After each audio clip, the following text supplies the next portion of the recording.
recently education. So I'd like to present to you Stanford Professor Emeritus Jeffrey Ullman.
Okay.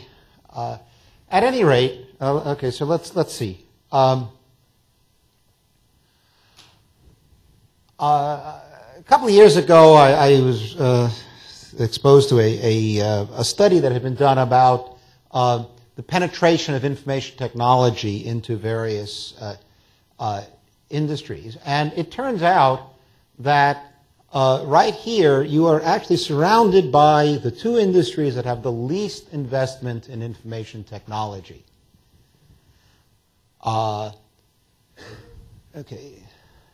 Penultimate is farming. Okay. And what's at the very bottom? Okay. It's education. Okay. Now, this was a couple of years ago. I don't know. I think it's more likely that farming has moved up the list than that education has.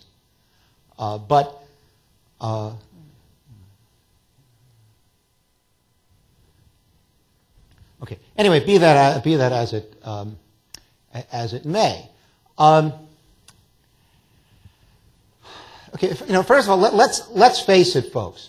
If you want to improve the cost of something, you got to squeeze the people out of it. Okay, there's no other way to do this. Okay, so I did a little study. I went to college in 1959. Went to an Ivy League college, Columbia actually, and I thought I'd do a comparison of what's happened to tuition since then. I should have. Looked at what compared tuition at the University of Illinois then and now, but of course you can't really do that because the tuition was essentially zero in '59. Okay, the whole notion. So I really have to look at a college that was always in business to make money from tuition. And here's what's happened. I paid my parents paid $1,200 in '59. I think next year at Stanford it's going to be $36,000 or something like that. So it's just round numbers. It's a ratio. It's gone up by a factor of 30. Inflation's gone up by a factor of 30. A textbook. Everybody complains about the prices of textbook. I used to pay $8 or $10 for a textbook. Today, I don't know, $100, $120. So I'm being basically trying to be as unfavorable as I can to the growth of a textbook. And it's only a 15-to-1 ratio. Okay, that is, tuition's gone up twice as fast as the cost of your materials. And then, of course, if you look at the cost of a phone call, well, it actually costs you $3 to make a cross-country a 3-minute phone call. Well, today, I mean, if you count Skype, it's sort of down to zero. But even assuming you want to use a real handset-to-handset phone, you can probably find somebody to do it for 3 cents or 2 cents a minute. So there's been actually a decrease on the same order of magnitude that there's been an increase in tuition. So bottom line is the cost of tuition relative to phone calls increased by a factor of 1,000. Even compared with the textbook, it's increased by a factor of 2. And if you look at some other comparisons like a postal system, nobody thinks that the post office is a model of productivity. It's actually, tuition's increased 5 times as fast as an airmail stamp. Or an automobile. Prices have gone up, surely, but tuition's gone up 4 times as fast as the cost of the thing you drive. Okay, well, I think it's obvious that the reason tuition gets higher and higher relative to everything else is that it is failing to automate. And, the fact is, education is a pretty labor-intensive thing. I don't think that it's possible to squeeze all the people out of this. Don't want to suggest that you should. But there's also something else that's very interesting. When General Motors decided to replace workers by robots, the workers didn't get the opportunity to vote to decide whether the robots could do as good a job as they could do. Okay. At all levels, teachers can decide that automation is not academically sound. And there seems to be almost nothing that can be done about this. That is, the people who make the decisions are not the people who pay the bills. And this is almost unique among industries. I think it is. I can't think of another one. Government, yeah. Okay, sorry. I stand corrected. Okay. Anyway, I just thought, as I said, I'd like to take the opportunity to tell you about some things that bug me. Okay, first of all, I want to talk about higher education. I mean, it's the only thing that I really know, if that. But there are, of course, there's the problems in the lower levels, what's called K through 12 education, are also, there are just huge problems. I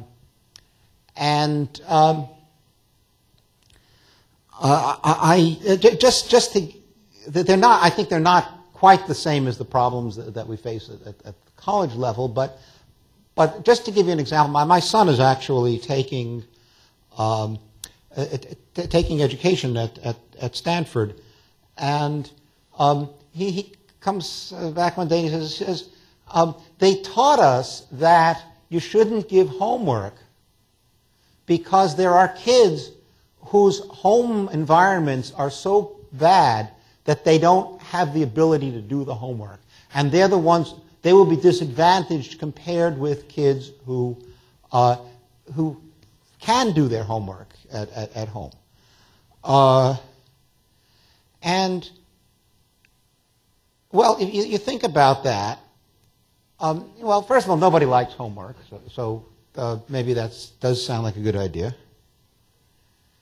But I think more importantly, the theory does appeal to our innate sense of what's fair. Okay, so I sort of understand where they're coming from. So what's wrong with this? Anyone? No. Well, okay, the fact is that we are right now engaged in a global economic war with everybody else. It is necessary for us to have an economy that gives us good stuff. And if it's not obvious, the key to a thriving economy is a workforce that can do the new stuff. I mean, Thomas Friedman talks about basically the wealth of nations is not now determined by colonies you control or anything like that. It's just how many information technologists do you have out there on the frontiers.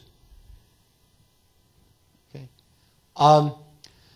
So if you are going to inhibit your best and brightest from getting out there and achieving something, no other country is going to do this, I assure you. Okay, so I think this is the problem with K through 12 education. Anyway, so I don't want to go into that anymore unless anybody wants to bring it up in the question and answer session. Okay, so let's talk about, again, college level education, or maybe even say high school education. But okay, first of all, there are a number of things that can't be automated, and I don't want to propose automating. So the first thing is that just having informal discussions that sometimes ramble. I mean, if you were here for the previous talk, Plato was great at this, and he had a great deal of educational impact. I guess it was actually Socrates who had the impact on Plato. But another thing is that people sometimes need individual help. Okay, if you're learning programming, my gosh, you can spend hours staring at something that's not working and have no clue as to why it's not working. You really need somebody to just figure it out for you, and then you learn. Okay? And then another thing which I think is very important, they say, and I suspect it's reasonable, that you learn more outside of the classroom in a college setting. That is, just having people spend 4 years sort of, between, when they're too young to really hold a good job, but too old to be, allowed to hang around the house, I guess. You learn a lot from this. And I'm not suggesting, let's say, that we should all go to the University of Phoenix, where just stuff just gets piped into your living room. Okay, but here's I think a group of things that can be automated.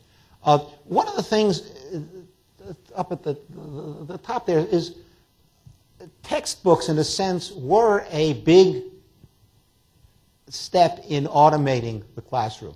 If every instructor had to write a book to hand out to their students at the beginning of the class, there would be, the amount of extra effort would be enormous. And nobody thinks that we should not have, that there's something evil about using a textbook in a class. I think that the large-scale lectures, that I think that there's a good opportunity to automate them. The rule of thumb, which I was always led to believe, and it's probably just about true, is if you're talking to 30 people, you might as well be talking to 1 million. Okay, smaller groups, yeah, there can be lots of give and take. What do we have here? I think a little less than 30, so this is good. Now,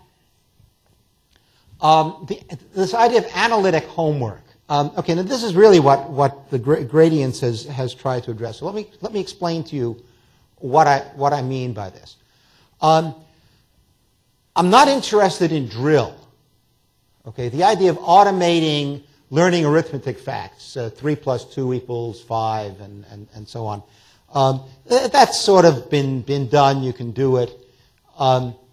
What we're looking at is the kinds of problems that you probably have seen in various, at least advanced computer science courses, engineering of all sorts, mathematics, science courses, where you're basically given a fairly extensive problem to solve. So just for example, I never either took or taught an operating systems course, but I've been told that you'll learn scheduling algorithms. So you might say, okay, here's a problem for homework. here's a list of tasks and their arrival times and their run times, and using, I don't know, round robin or show us job first or some particular algorithm, figure out what happens. Okay, and then give a list of the order in which the jobs execute, their finishing times, and so on. Okay, so the point is that it's a fairly extensive problem. I like to think of them as, maybe it's 10 minutes to half an hour's work getting this one problem done. So it's not at all like how much is 3 plus 2, and if you don't get that right, we'll ask you how much 2 plus 3 is, and so on. Okay, software laboratories, I think is another thing. I'd like to show you what we're doing at Gradients with that. And another thing is what I'll call the simple tutoring, and maybe the emphasis should be on the simple, in that I don't imagine that you can squeeze the people out of the really complex problems that come up. But I think what's interesting to ask is, okay, how much of the sort of the top level, the easy stuff, can you catch and handle automatically? Okay. Well, before I get into that, I want to talk a little bit about textbooks. Okay, and the first thing is that that I believe the internet has actually killed the textbook market. Well,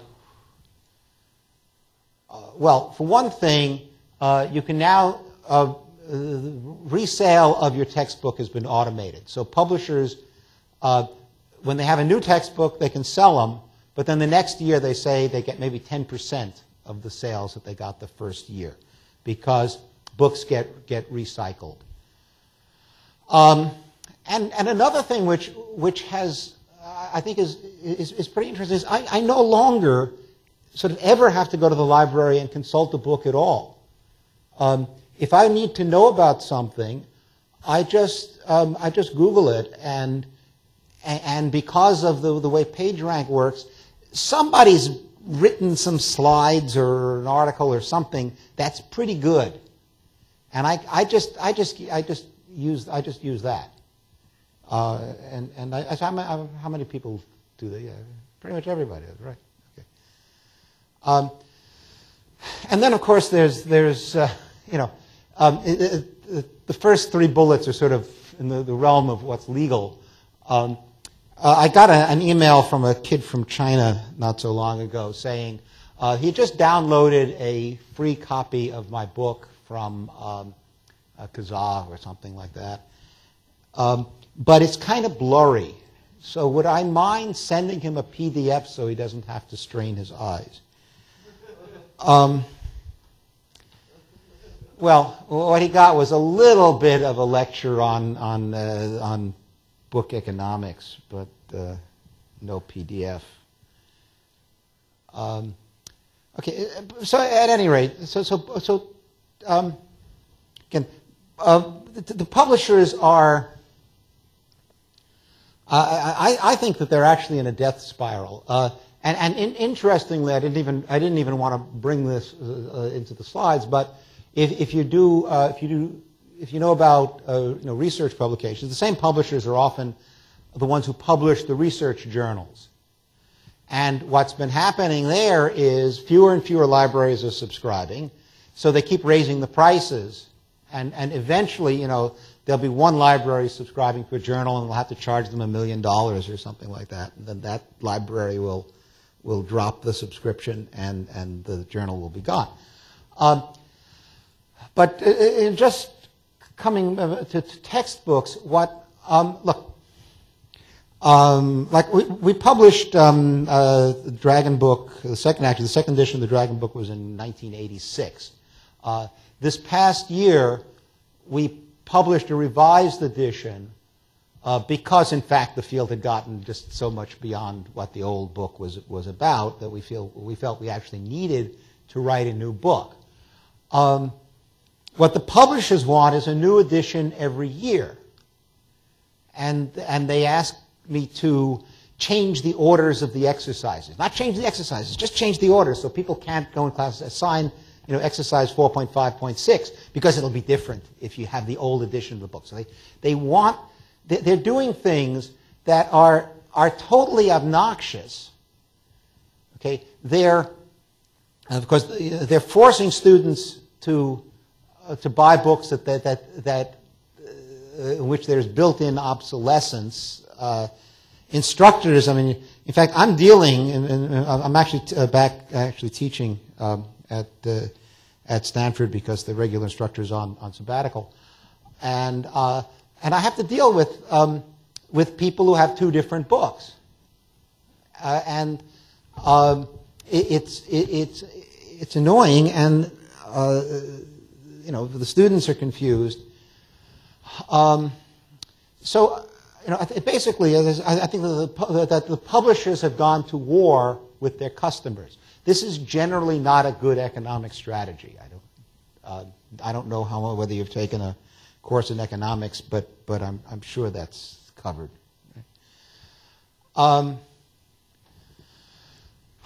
Okay, so my take on this is that book publishers really have to get out of the business of publishing books.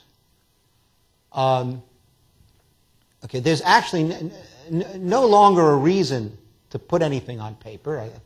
I guess the previous speaker might disagree with me, but what book publishers need to get into, first of all, the fact is that publishers do have a responsibility, or have traditionally taken on the role of promoting quality. Okay, they try to make the things that they publish be of good quality. Now, Google is great at detecting quality, right? Because the PageRank idea just sort of automatically figures out what's good. But if it's possible there's nothing out there that's good. So having someone play the role of a promoter of quality, I think, is still important. And what they ought to be selling, I believe, are the kinds of services and the interactive tools that actually are doing something and can't be just resold or put up on Napster and downloaded for free. And I think that there's a market for that. And I'm going to try, again, obviously try to tell you the kind of thing that Gradients has been doing. But there are also, I mean, there are, in fact, at lower levels, I mean, there are now lots of these active tools that are making it into the marketplace and doing quite well. Okay, so whenever a technology gets to penetrate a discipline, the first thing that typically happens is you keep doing exactly what you were doing, but you use the computer for it. Okay, so for example. When I teach at Stanford now, the lecture is recorded and stored on a server. So basically, almost none of my students actually have to get up as early as 11 a.m. and come to class. They just download the lecture later. Okay, but it's the same lecture.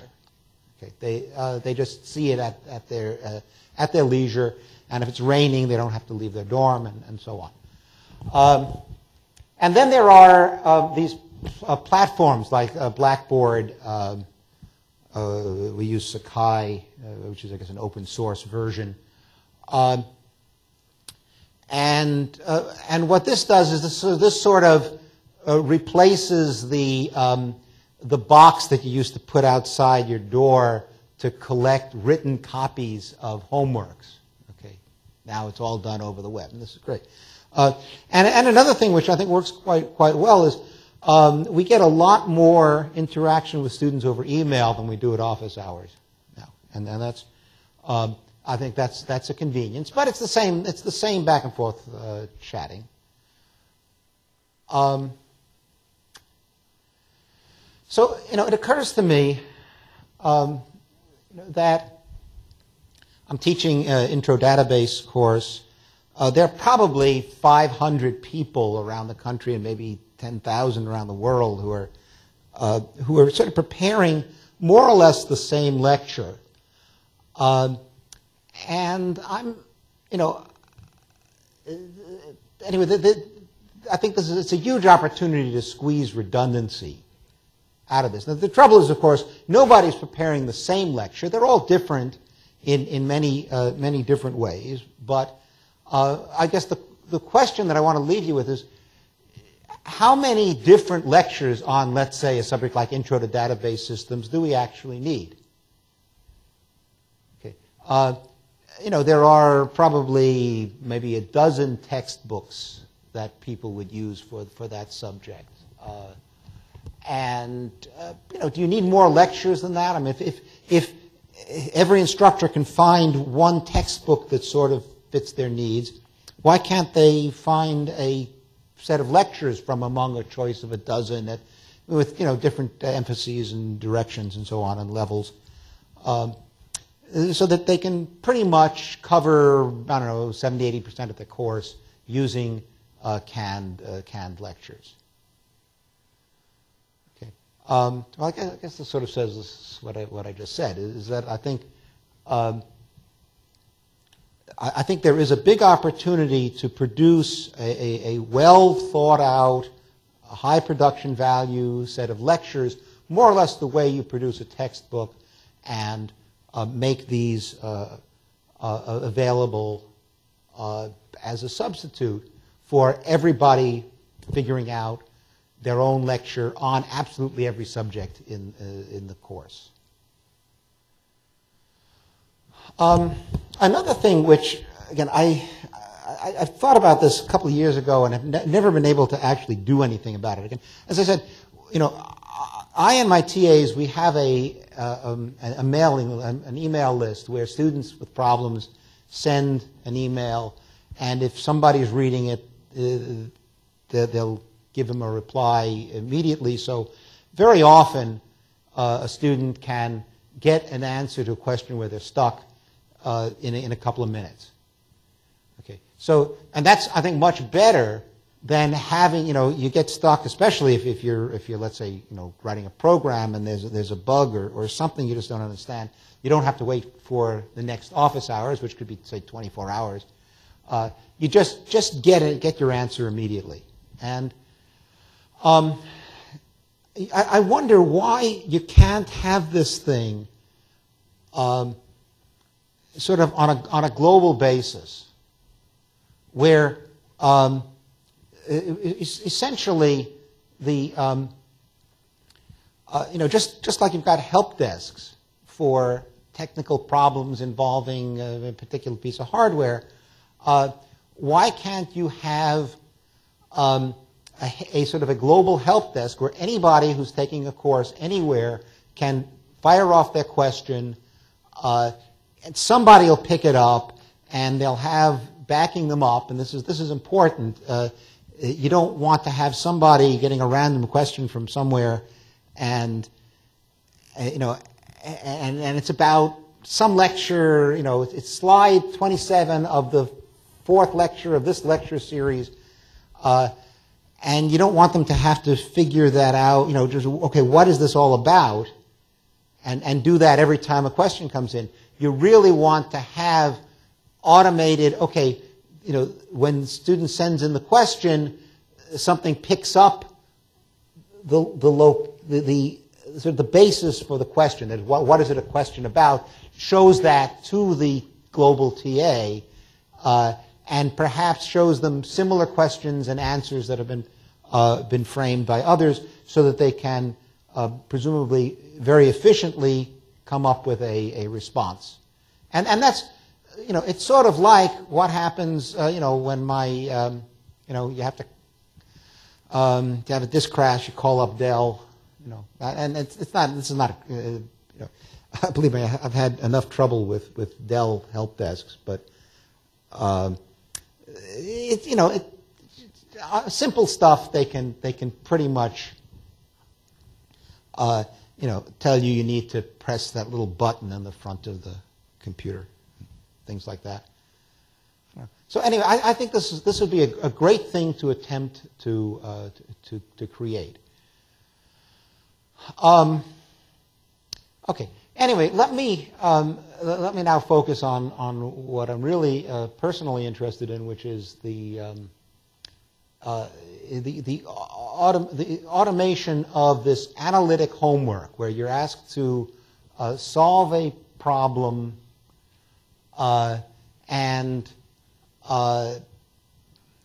we still want you to solve the problem, and would like the whole system to be as useful as the conventional homework of this type. Okay, and I'll tell you, the bottom line is, in some ways we can do that, and we can even do better. In other ways, not so much. Okay, so again, let's sort of just focus on what it is I imagine that I am I'm imitating. Again, which is this thing where you're given a problem like, here are tasks, schedule them and tell us what happens and what the finishing times are and so on. The normal way is you write it down. You write down your answer. You figure it out. Write down your answer. You submit it. Whether you write it on a piece of paper and throw it in a box, or you write it online and hit submit. The process is really the same. You've solved the problem. TA gets to look at the problem. Maybe a week later, they will tell you whether you got the right answer, and maybe they'll even tell you something about what's wrong. Okay, so that's sort of the baseline. Okay, well, I think it does have an advantage in that the students are solving real problems. By that I mean, and by real problems I mean as opposed to multiple choice, where you're not actually working something out. You're just trying to take 2 minutes to choose whether it's A, B, C, or D. Okay, the things that that I find can be improved upon. Okay, where it's something where we're actually going to do something that's different. It's not just the same thing, but using computers. Well, one thing is the lack of immediate feedback. The idea is you have to decide whether you've got the right answer or not, and you don't find out whether you were correct for a week. What I'd like to have happen is, if you don't have the right idea, the system tells you before it's time to submit, and maybe even helps you a little bit to get the right answer. And of course, if you've ever been a TA, you know that it's sort of the worst part of the job is grading people's homework. My gosh, if you've got to grade 100 of the same thing, it's just over and over again, and nobody likes that.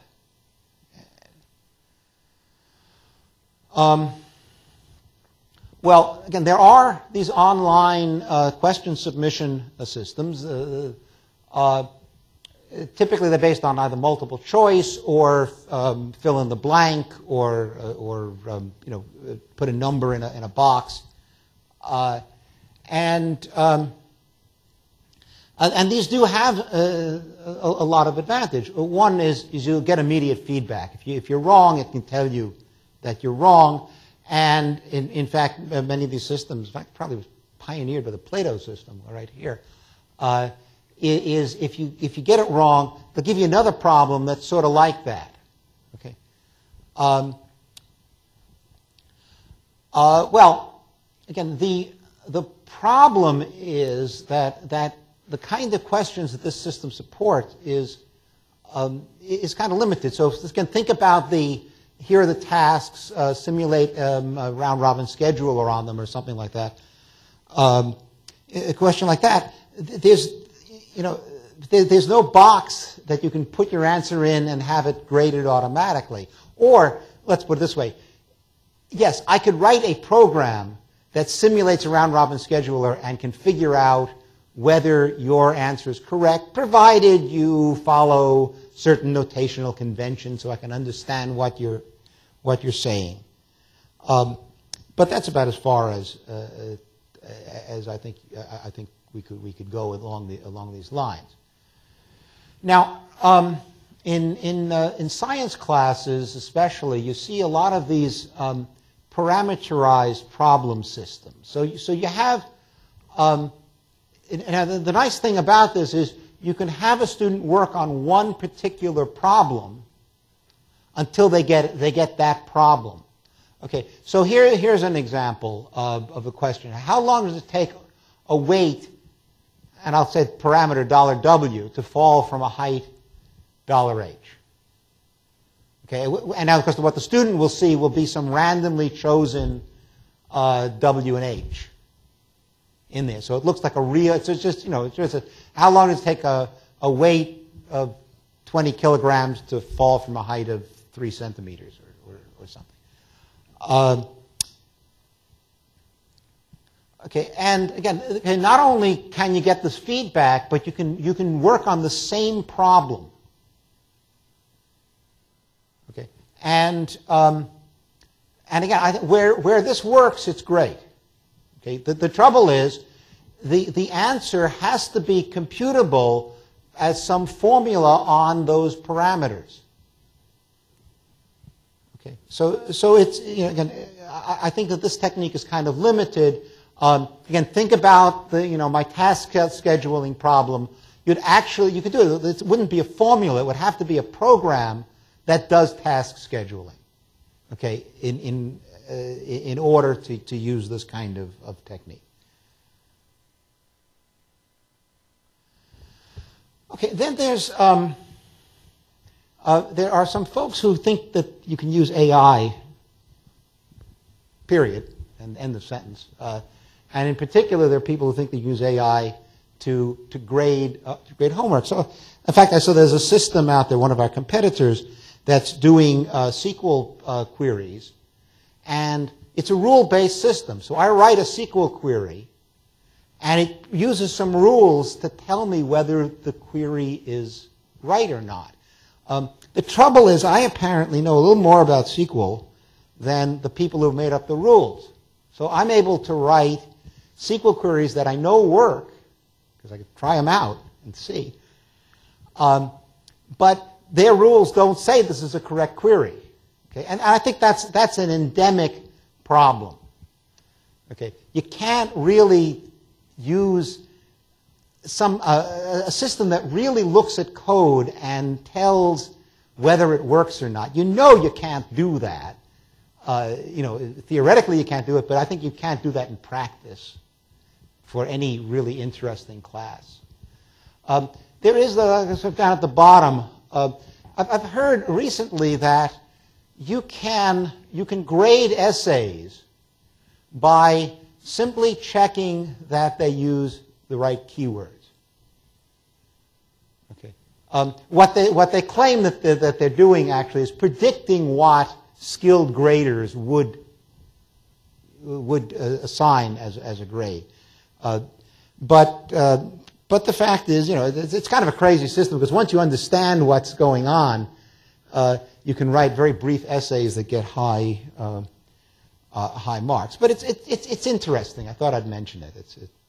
I think this is I marked it in gold instead of green because I think it's a good thing. Okay, so anyway, so when we started gradients, so here was our idea. Okay, first of all, we wanted the questions to be relatively inexpensive to create. We didn't want people to have to write a program to grade each question because it take too much time. It's sort of fraught with arguments. How do you know that your program is grading every conceivable answer correctly? we want it to be broadly applicable. In other words, we want to go beyond these parameterized questions, for example, and be able to handle something like task scheduling or in database systems, computing operations of the result of operations of relational algebra or SQL and so on. And then, of course, we wanted to, our goal for homework, which, if you ask everybody, ask any instructor why they give homework, it's not to torture students. It's actually to help them to learn. Okay? But the conventional process where you hand it in after 1 week and after another week you get your answers back, that's not, it's not helping as much as it could. So we want to have this immediate feedback. And then, because we're asking students to do problems that are somewhat non-trivial, we want to guarantee that they can work on the problem until they get it, rather than saying, okay, you weren't able to figure out this round-robin scheduler of these tasks, so do a shortest job first scheduler of these other tasks, where you have to sort of just start all over again every time you get something wrong. That's, we think it's too painful for the kinds of problems that we're addressing. Okay, so here's the idea. We call them root questions, and well, we claim that it solves all the problems I just gave you on the previous slide. Okay, so here's what a root question consists of. First of all, there's the stem, which is just the question. That's the thing that you see on your homework. Behind the scenes, we create a number of correct choices and typically about 3 times as many wrong choices, because we are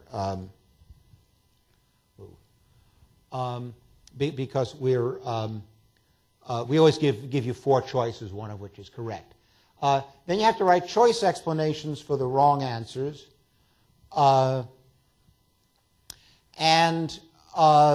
that is, this is something, when you make a mistake and pick a particular answer, we'll tell you something about about why you shouldn't have done that.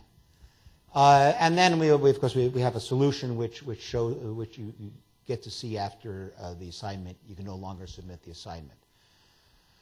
Okay, so the first thing we had to do was figure out how to rephrase questions. Okay, so here's a typical database question. Okay, here's a relation that's I don't know how many people have taken a database course, but relation is a table. Tuples are the rows of the. So we're just giving someone a table and saying, compute this operation on the table. Okay, and typically you just give the table that was the result and hand that into your TA.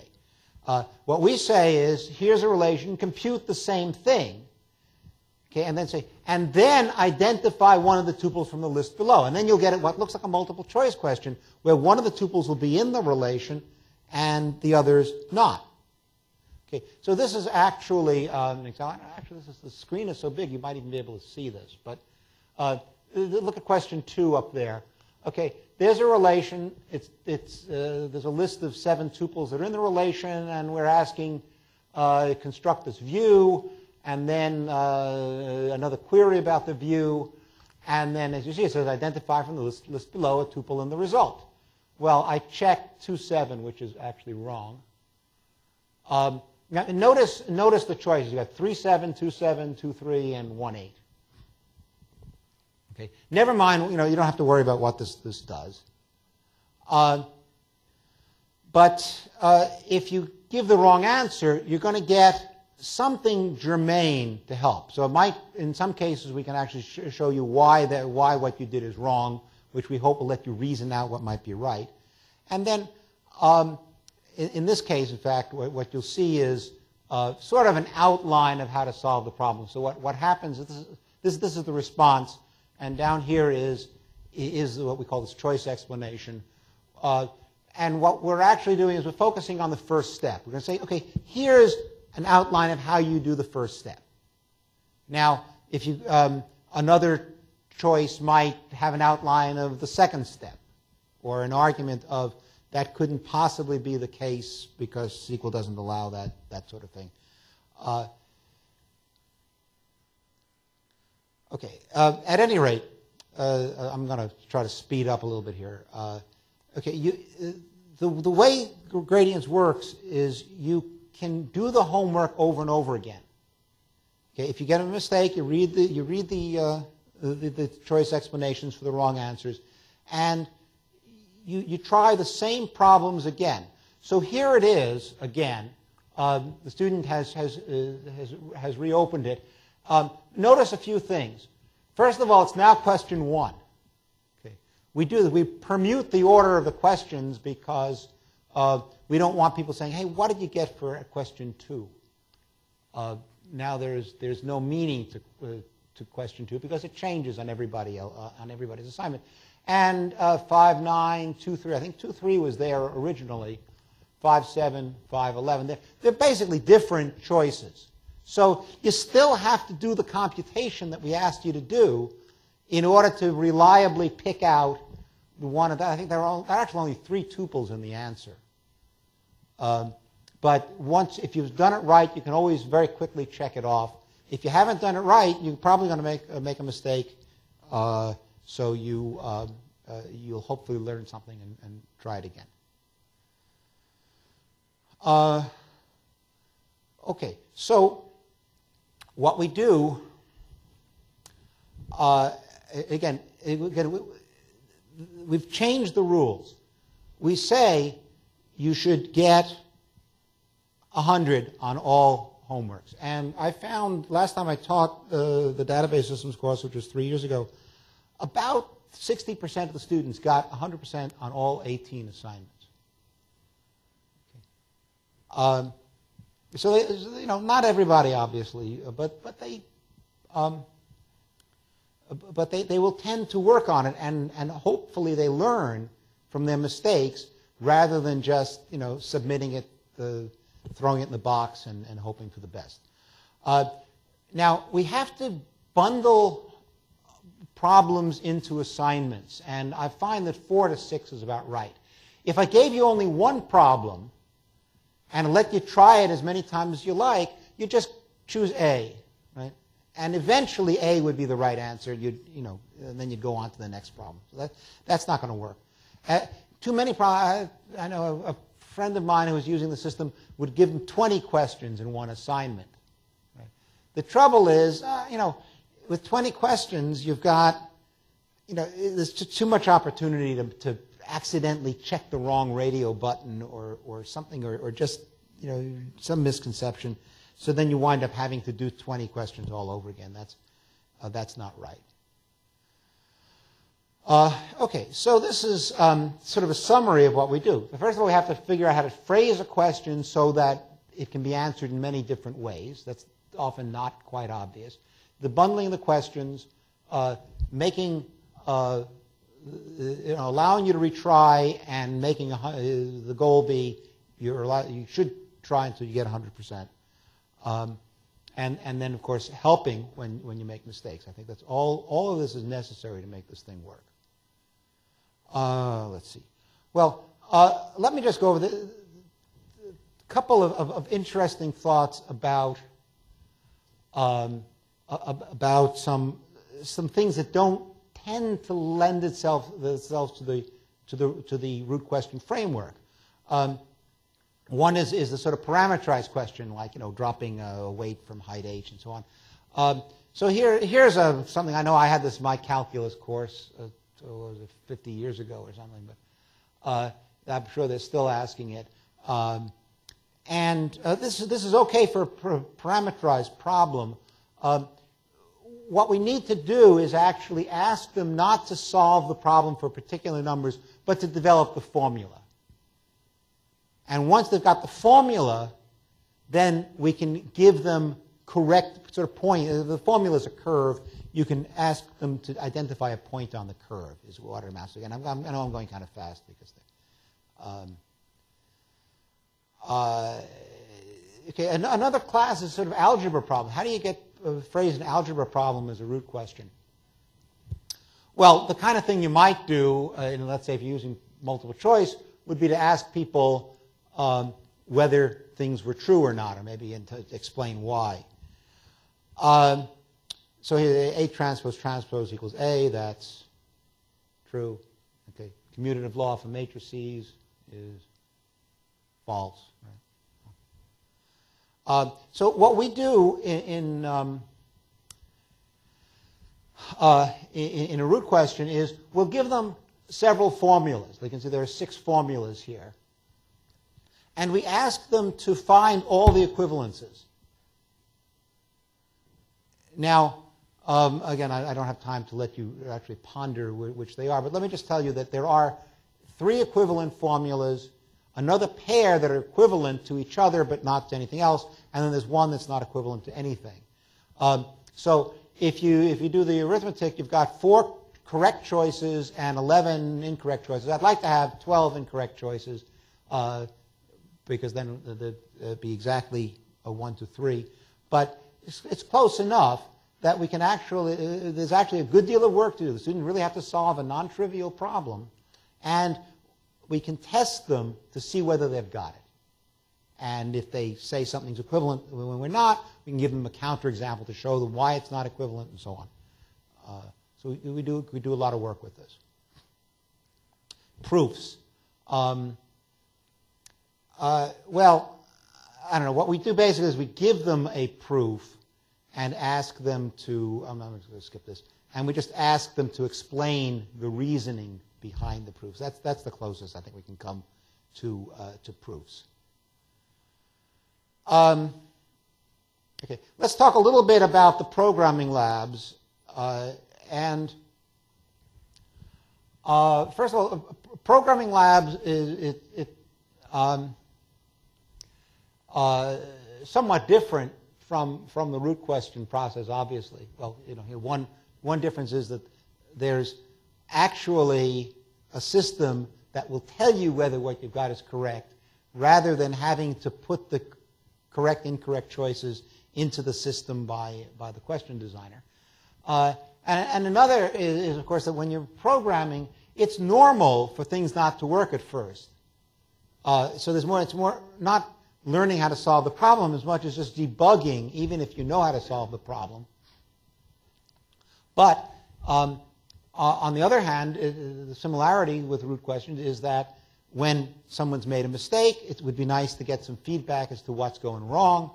And of course, you have to retry the same problem. There's no reason to say, okay, your 200 lines of code failed, and therefore here's another problem. Write another 200 lines of code. That's not going to be very palatable to anybody. Well, one of the interesting things is that there's a system one of our competitors has where it looks very much the same as ours, where they give you a little program to write. So, for example, they have a Java question to write a program that will tell whether a string is a palindrome, that is, reads the same back to front. And I didn't, at that time I didn't know Java. I still sort of don't know it, but I had heard that it was something like C. So I said, hey, pretty much nothing's a palindrome. So I just write return false. And I submitted that. And it says, no, ABA is a palindrome, and you said false. So I said, okay. Again, it's sort of like C. So I say, if input equals ABA, then true, else false. And it looks at it and said, no, this rather longer string is a palindrome, and you didn't detect that. So I said, okay, if that long string is, if the input is that long string, or the input is ABA, then true, else false. And I said, no, there's this palindrome, and it was as wide as the screen. So I just did cut and paste into my program. And if this huge string, or this other large string, or ABA, then true, else false. And I said, yeah, that works. Okay, gave me credit for this. Okay. Well, another thing which doesn't work is just these AI things that try to figure out whether the program is right or not. I don't believe that. Okay, so here's what we do in gradients. Okay, first of all, syntax errors we let the compiler take care of. That's normal. When you make a semantic error, we will show you sample data just as this other system does. But the trick is the test for correctness is not on what we show you, but something that will expose the same errors. Okay, so I'm just going to quickly run through. Here's a SQL lab.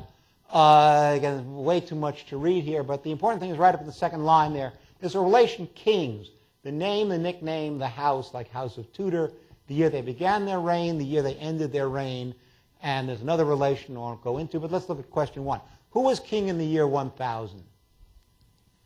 Okay. So here's what I did. Select name from kings where begin reign is less than or equal to 1,000 and end reign is greater than or equal to 1,000. That should work, right? Well, it says no, and here's, can you see the problem? Okay, it shows, this is what I got. I got Ethelred II, and the correct result is Ethelred II with nickname the Unready. So you see what the mistake I made, right? So I just forgot to print the nickname. Other than that, I got it right. But suppose I'm just, a total turd here, and I refuse to write the correct query.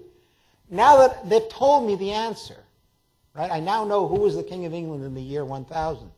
So I can, well, in SQL, I don't know how many in SQL could write a query that just pushes that answer out the door, no matter what the input is. But it's not that hard. This is the query. It just always answers Ethelred II, the Unready. Okay, should work. The trouble is, behind the scenes, Ethelred is, I won't tell you who it is. It's say Susie III or something. So your query has to work correctly on data that's not the real data, but has the same structure. Okay, and it doesn't. So you get this screen as we can. Obviously, there's no way you can illustrate a problem because it does work on the test case, on the example case that we show them. Okay. Well, anyway, conclusions. I believe that we can actually do this, automating analytic homework and labs. I've taken some surveys in my classes, and the students, they say about 50% of the time they actually solve the problem. The other times they're just playing with the A's, B's, C's, and D's. So, with 50% of the way there. The thing that they do like about it, pretty much, the one thing they like is this short feedback. That if they make a mistake, they can learn about it when they're actually paying attention to the issues, rather than a week later when they've completely forgotten about the issues. And again, I don't think this proves anything. That there is a very strong performance correlation between how you do on the gradients homework and on the exams. But that's probably true for any homework. People who do homework tend to do better on exams. Okay. Okay. Anyway, that's pretty much it.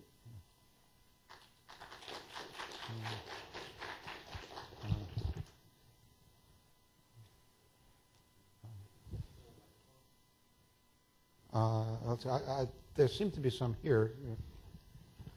Samir, are you going to be the microphone man? Okay.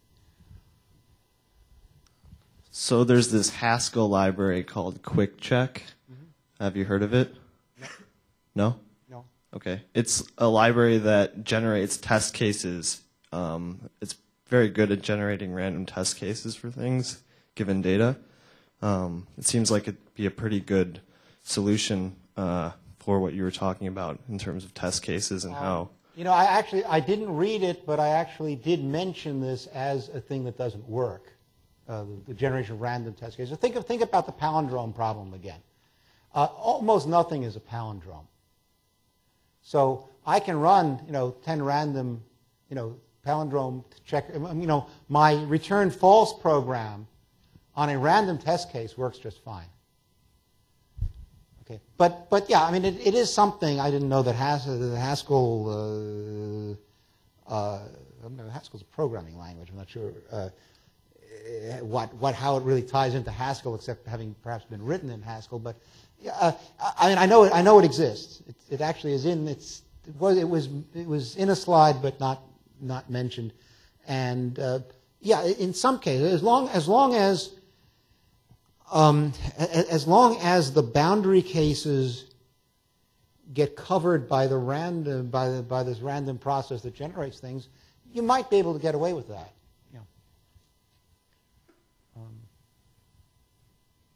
Another question. You said for your analytical problems that it was one of your design goals to minimize the effort in creating the problem. And I'm wondering how important that is, that as a company you can perhaps amortize that cost of creating a problem over the whole country or the whole world. That wouldn't it be, I guess, are you guys planning to build a system where you can have much more expressive problems given that there's potentially a market for that? Yeah, you know what? Look, there are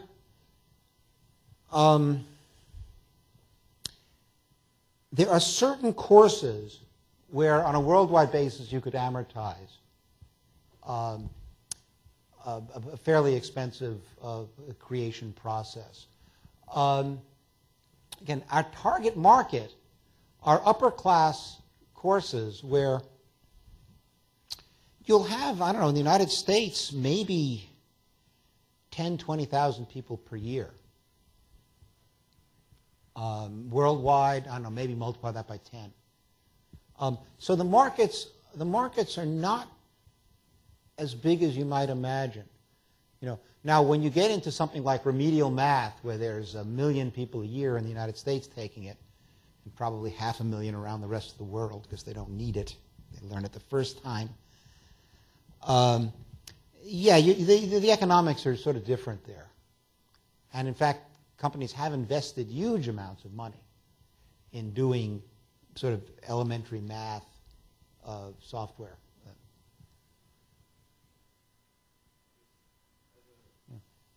As a follow-up question, do you plan to, is Gradient's business model that you publish this as a tool that each instructor creates their own questions for? That's interesting. That was our original business model. Was we're going to use this? Hey, we're a Web 2.0 company. We'll just have this little platform sitting behind there, and everybody will create questions, and then we'll use them for free, and we'll basically be selling your work to him or her, and their work to you. Doesn't work. People do create questions. You can create questions in Gradients. And we have, I don't know, let's say the database product, which has been out for the longest time. You have about 20 people who have done that. Very few of them are good. Because, and I'll say this, coming back to your earlier question about, the cost of creating these questions, it takes me about 2 hours to create a root question. Probably takes someone who hasn't been doing it for a while, I don't know, 5. So people don't want to create a lot of these questions. They're not that cheap to create and do well. So what they do is they skimp. There's one correct answer and 5 incorrect answers. So you always get the same correct answer, and every time you try it, eventually you notice this choice is always coming up, so you pick it. And they don't bother with the choice explanations. Those are hard to reason out. And, so it's, let's put it this way, it's hard enough that people do not want to spend a lot of effort creating their own. They'd really like us to do it for them. Well, it's interesting. A former student of mine, just like 2 days ago, he's working for Facebook. And he says he's got this wonderful idea. He wants to basically create this society of this community of people who will create questions for each other. And I don't know, maybe, I never thought Facebook would make sense, but I don't know, maybe he can do this. But I'm very doubtful about getting communities of people to create good questions for each other. But we'll see. I was wondering, were you planning on creating a repository for maybe core texts and lecture notes, and how would that be done? Who would do that? The government's working together, the Department of Education, or? Doesn't seem like a job for government exactly. I know, but how would you set it up so that maybe like professors from different colleges could refine it, or? Professors, yeah. Okay, you want cross-cultural stuff as well. Okay, I would say this. I think that ideally universities ought to do this. Okay, MIT is sort of doing it, but they're doing it in this sort of, hey, everybody put up your stuff on the web and hope people download it.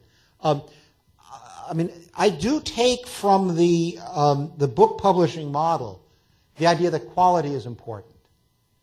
I'm not very good at creating slides, and I'm certainly not a great lecturer, but there are people out there who can do both. And you get the really good stuff out there. And so, one candidate would be the publishers. They say, hey, books are not going to, they're not going to, they're just not a business anymore. We're going to go into the business of distributing lectures online and hope you can avoid the resale problem and hope they don't show up on Kazaa and such. I guess Kazaa's dead, whatever has replaced it. I think that's a possibility, again, but I think it might make more sense for universities or consortia of universities to come up and come on. You can need these 10 or a dozen versions of every course, and that's enough for an instructor to say, all right, I'll play these lectures, but my favorite topic isn't in there, so I'm going to supplement it with a lecture on that. So what roles then would professors and TAs have? Would they give context to the lectures and the notes, or how? Well, pretty much, I see that as the good stuff that they do now, only there are fewer of them. Let's not kid ourselves. That is, the things where I feel I've had the most impact on people, often getting invited to a dorm dinner or something like that, and just talking about what they want to talk about. Or, certainly students coming to office hours or coming to TA for office hours where there's really some misconception, and I don't know how they got this idea, but they got it, and I got to do something about it. And that's the kind of one-off thing that you can't automate and shouldn't automate. So there's still going to be a need for people, but it's just like, the post office used to take 500,000 people to deliver your mail. Once they started using automated address readers, it went down to 1/3 million. Okay, there's still postal people, but there are fewer of them, and the prices of stamps are not going up as fast as tuition, even though it's still going up. But I think it's a very good question as to what the right model is. And you mentioned this idea of cross-cultural, and I don't know. Well, certainly a large country has the ability. They can create their own 10 sets of lectures, right? That's economically feasible. If China wants to do it, or India.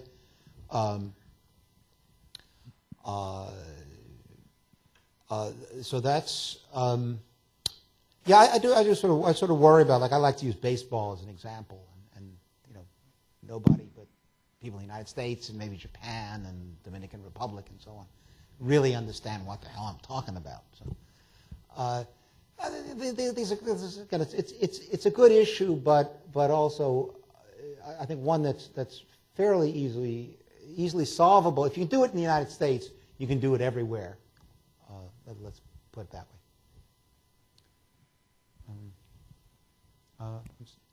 way.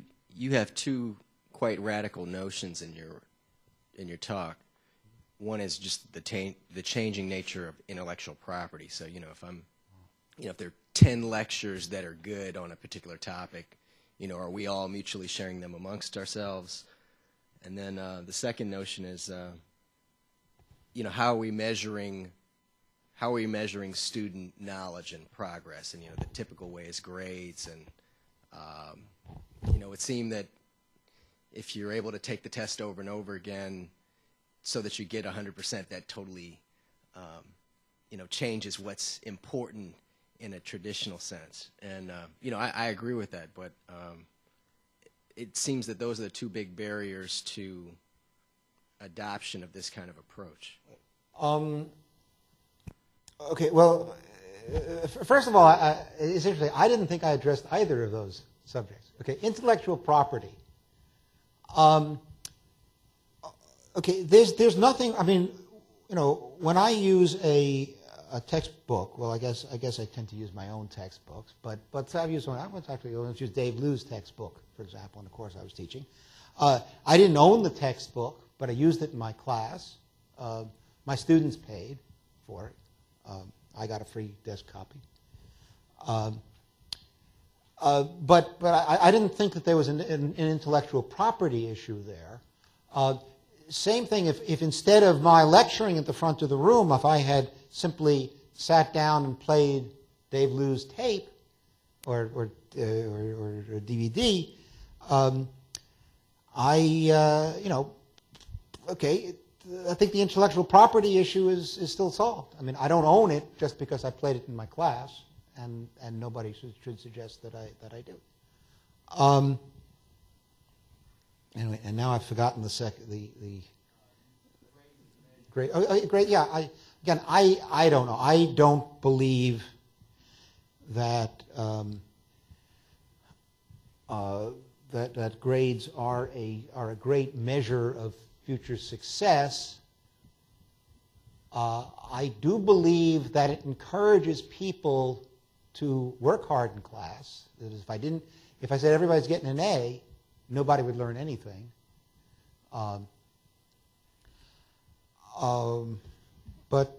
I'm not.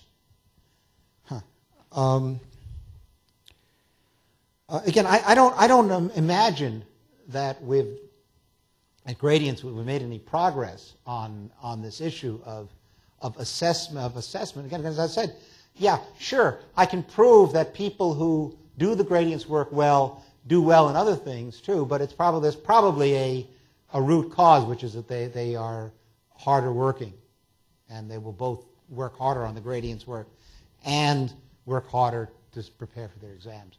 So I tend not to believe that we're in fact improving people's education. I think we are making it cheaper, and maybe we're not damaging it too much. Okay, that's about as far as I would like to go. And I tend not to believe these studies that prove that such and such a method actually improves people's knowledge.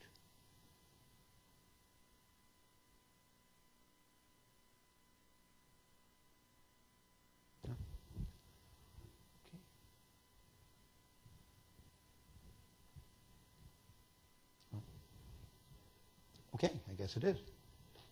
Okay, thank you.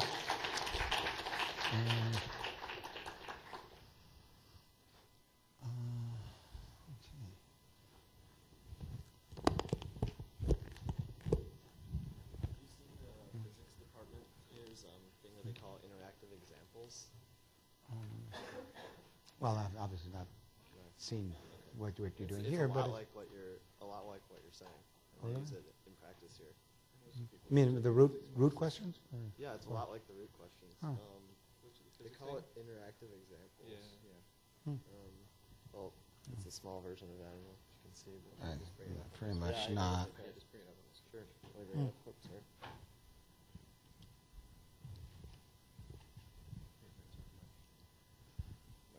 Oh, sorry. Yes.